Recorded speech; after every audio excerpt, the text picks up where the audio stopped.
প্রশাসনের পক্ষ থেকে যানজট মুক্ত রাখার জন্যই বা হাঁটার যে ব্যবস্থা, যেহেতু জনসমাগম অনেক বেশি, মিছিলগুলো ঢুকতে পারছে, আপনাদের ব্যানারগুলো ঢুকতে পারছে, পানির গাড়ি কিন্তু খাদ্যদ্রব্যগুলো ঢুকতে নিজেরা কিন্তু জি জি জি প্রশাসনের এই উদ্যোগকে আমরা সাধুবাদ জানাই। প্রশাসন যে উদ্যোগটা নিয়েছে এটা ঠিক আছে, তবে আমরা আসার পথে যে ব্যাগ পেতে হয়েছে যানজটের, সেটা নিয়ে আমরা তীব্র নিন্দা জানাই। এই সরকারের এই স্বৈরাচারী সরকারের আমাদেরকে ব্যাপক বাধা সৃষ্টি করেছে এবং আপনার বিভিন্ন প্রতিকূল পরিস্থিতিতে ভোলা চরপেশন থেকে আমরা ট্রলারের মাধ্যমে বিভিন্ন মাধ্যমে এই ভোলা বরিশাল আসতে আমরা সক্ষম হয়েছি। আচ্ছা, ভোলার কিন্তু আপনার বরিশাল বিভাগ কিন্তু ভোলা জেলার মানুষ কিন্তু ব্যাপকভাবে কিন্তু এখানে আসছে, এটা মানে কিভাবে সম্ভব হয়েছে? এটা বিএনপিকে মানুষ ভালো জানে। শহীদ রাষ্ট্রপতি জিয়াউর রহমানের দল খালেদা জিয়া আজকে কারাদণ্ড ভোগ করতেছেন। এই স্বতঃস্ফূর্ত ভালোবাসার প্রতিফলন আজকে এই বরিশাল মানুষ দেখিয়েছে, ভোলার মানুষ দেখিয়েছে। ধন্যবাদ।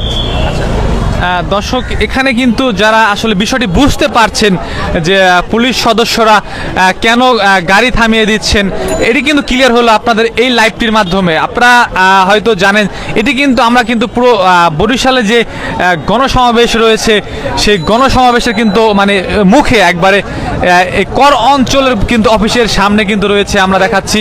আমি আপনাকে যাইতে বলবো, একটা বিশৃঙ্খলা হবে, তখন বলবেন যে পুলিশ যাইতে বলছে, আমরা সেটা বলবো না। সেটা আপনার একান্তই ব্যক্তিগত, যাবেন কিনা।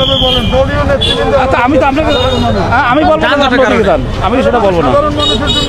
আমি তো আপনাকে চলাচলে বাধা দিচ্ছি না, আপনি চলবেন, সমস্ত গাড়ি চলছে না। আপনাদের কিন্তু সমস্ত গাড়িগুলো কিন্তু এটা মানে যানজট যেন না হয় এর জন্য কিন্তু ব্যবস্থা করছে, কিন্তু পায়ে হেঁটে কিন্তু যাওয়া যায়। আপনি পায়ে হেঁটে গেলেও আমার তো সাথে বাইক আছে, বাইক থেকে ছেড়ে যাবো। রাস্তা রয়েছে, কিন্তু বিকল্প শহরে কিন্তু রাস্তা রয়েছে,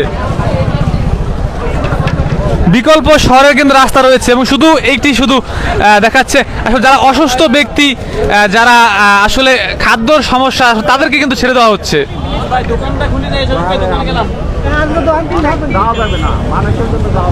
পায়ে হেঁটে যেতে পারবেন, আপনি কিন্তু পায়ে হেঁটে যেতে পারবেন এখান থেকে, পায়ে হেঁটে এটা কিন্তু খুব কাছে। হ্যাঁ, পায়ে হেঁটে কারণ এটি কিন্তু করা হচ্ছে, এখানে পুলিশ সদস্যরা বলছে মানে যানজট যেন না হয় সামনে। হ্যাঁ হ্যাঁ, এই জন্যই যাবো, আমি হাইটেই যাবো। হ্যাঁ, ইনশাল্লাহ। ঠিক আছে।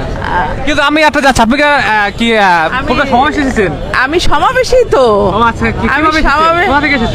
আমি সমাবেশে পিরোজপুর থেকে এসেছি, পিরোজপুর থেকে। আমি নির্বাহী কমিটির সদস্য। আচ্ছা, কি দেখছেন পরিবেশ? পরিবেশ কেমন মানে হবে সমাবেশ স্থল? এখানে লক্ষ লক্ষ মানুষের ঢল নেমেছে, লক্ষ লক্ষ মানুষের ঢল নেমেছে। সারা বিভাগ থেকে লোক, নেতাকর্মীরা এসেছে, জেলাব্যাপী একদম ঐতিহাসিক ঢল নেমেছে ইনশাল্লাহ। আচ্ছা, আপনার কিভাবে আসছেন, কবে এখানে বরিশালে? আমি আসছি আরো 4-5 দিন আগে। সমস্ত জেলা ঘুরছি, সমস্ত জেলায় সবার সাথে যোগাযোগ করছি, মিটিং করছি। এখন আমরা 4-5 দিন আগে আসছি। মাঠে তো 2-3 দিন ধরেই জনসভা মতন লোকজন চলতেছে, নেতাকর্মীরা আইসা ভরে গেছে। কারণ সবাই তো এই দুর্বৃত্তদের, এই ফ্যাসিস্টদের, এই বাকশালীদের সহ্য করতে পারতেছে না।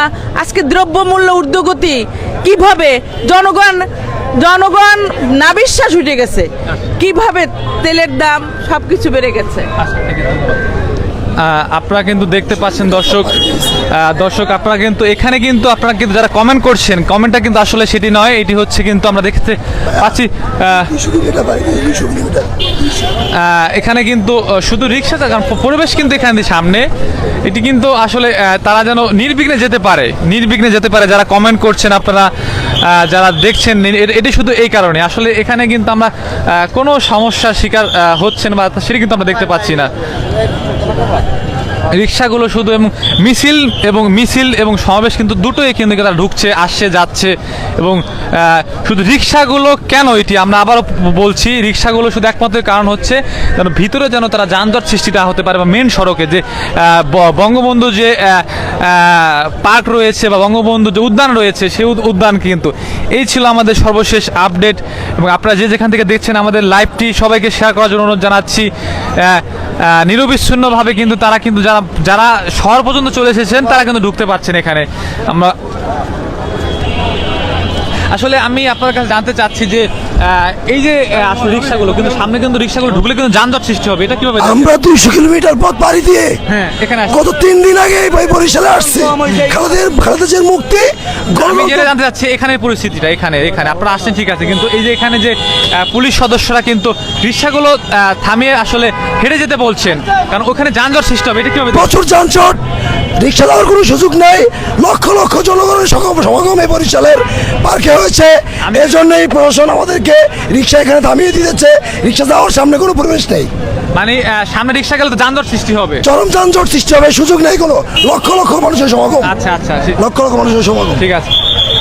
দেখছেন দর্শক, আমরা সেটি দেখাচ্ছি এবং যারা কিন্তু সিনিয়র নেতৃবৃন্দ রয়েছেন, যারা গাড়ি নিয়ে আসছেন, আসলে তাদের কিন্তু প্রবেশ করে কিন্তু তারা কিন্তু আবার বের হয়ে যাচ্ছেন গাড়ি নিয়ে, কারণ হচ্ছে নামিয়ে দিয়ে। এই ছিল আমাদের সর্বশেষ আপডেট।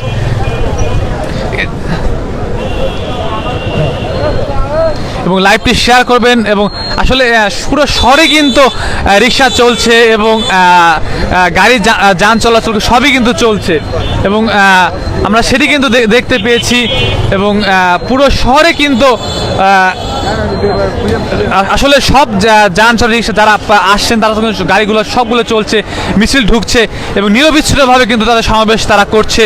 আমরা কিন্তু আসলে এখানে যে ভিন্ন কোনো পক্ষ বা অন্য কোনো দল আসলে এই বরিশাল শহরে আসলে কোনো রকমের তাদের সমস্যা বা বাধার শিকার হয়নি, আমরা কিন্তু এটি দেখেছি। এই ছিল আমাদের সর্বশেষ আপডেট। যারা এখানে যারা দেখছেন তাদের কিন্তু সবাইকে আমরা লাইভটি শেয়ার করার জন্য জানাচ্ছি, এবং পুলিশ সদস্যরা কিন্তু আসলে কিন্তু তাদেরকে প্রবেশ করে ঢুকছে, যাচ্ছে, আসছে, এবং পুলিশ সদস্যরা শুধু রিক্সাগুলো খালি কেন ভিতরে ঢুকলে কিন্তু আসলে ব্যাপক যানজট সৃষ্টি হবে, অটো রিক্সা যে অবৈধ যানগুলো রয়েছে সেগুলো ঢুকলে ব্যাপক যানজট সৃষ্টি হবে এবং নেতাকর্মীদের কিন্তু হাঁটতেও সমস্যা হবে। এবং এই ছিল আমাদের সর্বশেষ আপডেট, যে বরিশালের কর যে সামনে রয়েছে, বরিশাল কর ভবন রয়েছে, সেই থেকে সবাইকে ধন্যবাদ, এবং পরবর্তীতে আমরা আবারও সংযুক্ত হব আপনাদের মাঝে।